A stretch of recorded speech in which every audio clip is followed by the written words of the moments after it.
Les rendez-vous de l'Observatoire de conjoncture du SNPI. Aujourd'hui, les chiffres du 4e trimestre 2022, commentés par Noémie Trapp-Olsen, un podcast animé par Bertrand Lenôtre. Bienvenue dans ce nouveau podcast de l'Observatoire de conjoncture du SNPI. Dans ce numéro, nous décryptons pour vous les chiffres clés du dernier trimestre 2022 afin d'identifier les tendances fortes du moment et celles à venir dans vos professions. Comme pour chaque épisode de ce podcast, j'accueille un ou une professionnelle reconnue des métiers de l'immobilier. Aujourd'hui, Noémie Trapp-Olsen, associée et fondatrice de NTO Conseil à Paris, qui accompagne ses clients institutionnels et privés sur leur stratégie immobilière. Bonjour Noémie. Bonjour Bertrand. Merci d'être avec nous. On va décrypter donc ce dernier trimestre 2022 qui a confirmé une baisse d'activité amorcée en milieu d'année avec un chiffre d'affaires qui recule de 4% par rapport à la même période de 2021. Alors ceci dit, l'année 2021 avait été vraiment exceptionnelle et si l'on compare 2022 à 2019 avant le Covid, le chiffre d'affaires des professionnels de l'immobilier est globalement en légère hausse. Est-ce qu'il faut donc un tout petit peu relativiser ? Oui, je pense qu'il faut relativiser. 2021 a été une année post-Covid. Il y a eu un réel boom de l'immobilier et un rebond avec une hausse des prix.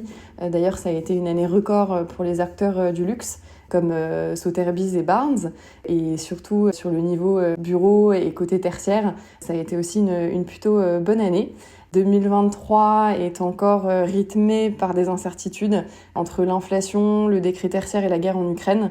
Mais l'immobilier est un cycle, donc je ne pense pas qu'il faille s'inquiéter. Quelles sont selon vous les raisons majeures du tassement lors des 3 derniers mois de 2022 ? Est-ce que ce sont les taux de crédit qui montent ? Est-ce que c'est l'inflation qui impacte le pouvoir d'achat des ménages ? Je pense qu'il y a plusieurs facteurs. Tout d'abord, la hausse de la taxe foncière qui va intervenir en 2023.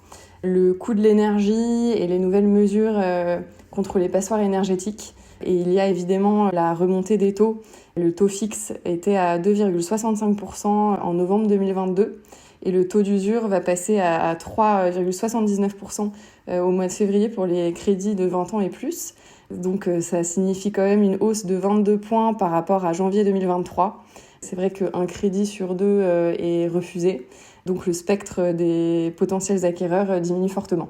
Dans le détail, c'est plutôt l'activité de vente avec moins 5,5% en nombre de transactions sur un an qui explique le recul sur la dernière période, le dernier trimestre. L'Île-de-France semble avoir été moins impactée que la province. Alors vous qui opérez à Paris, est-ce que ça a été notable pour vous ? Et au niveau des prix de vente sur Paris, quelle évolution ressentez-vous ? Ce que j'ai noté, c'est surtout un allongement des délais de vente. C'est vrai qu'il y a de plus en plus d'offres sur le marché et de facto plus de concurrence. Donc les négociations sont plus agressives et tout cela entraîne un ajustement des prix qui va continuer en 2023, mais je ne pense pas qu'il chutera drastiquement. J'anticipe une baisse des valeurs à la marge qui devrait, je pense, opérer entre 5 et 10% et se stabiliser dans un second temps. Et je pense que tout cela permettrait aussi au marché de se régulariser et de se redynamiser dans un second temps, et notamment avec l'arrivée des Jeux Olympiques en 2024. Noémie, 56% des professionnels interrogés pour l'Observatoire de conjoncture anticipent une baisse des ventes à venir. Ils ne sont que 30% à l'anticiper sur l'activité locative. Quel est votre niveau de confiance à vous pour ce début d'année ? Je suis plutôt de nature optimiste, donc j'aurais tendance à dire que c'est dans ce type de conjoncture que se créent les opportunités et qu'il y a un tri naturel qui devrait s'opérer avec ceux qui arriveront à tirer leur profit de la période actuelle. Donc à nous de jouer. Enfin, les intentions de recrutement chutent depuis un an. 14% seulement des entreprises du secteur l'envisageaient au dernier trimestre 2022. Comment ça se passe chez vous ? Pas de recrutement prévu pour 2023, mais tout peut arriver. Peut-être pour 2024. En revanche, je remarque qu'il y a quand même un besoin croissant sur le secteur tertiaire. Je remarque que beaucoup de nos confrères recrutent massivement, donc c'est plutôt une bonne nouvelle. Merci beaucoup Noémie Trapp-Olsen pour votre éclairage sur les chiffres du dernier observatoire de conjoncture du SNPI. Merci beaucoup à vous Bertrand. Merci à vous tous pour votre écoute. À bientôt. Les rendez-vous de l'Observatoire de conjoncture du SNPI. Retrouvez plus d'informations sur notre site snpi.fr.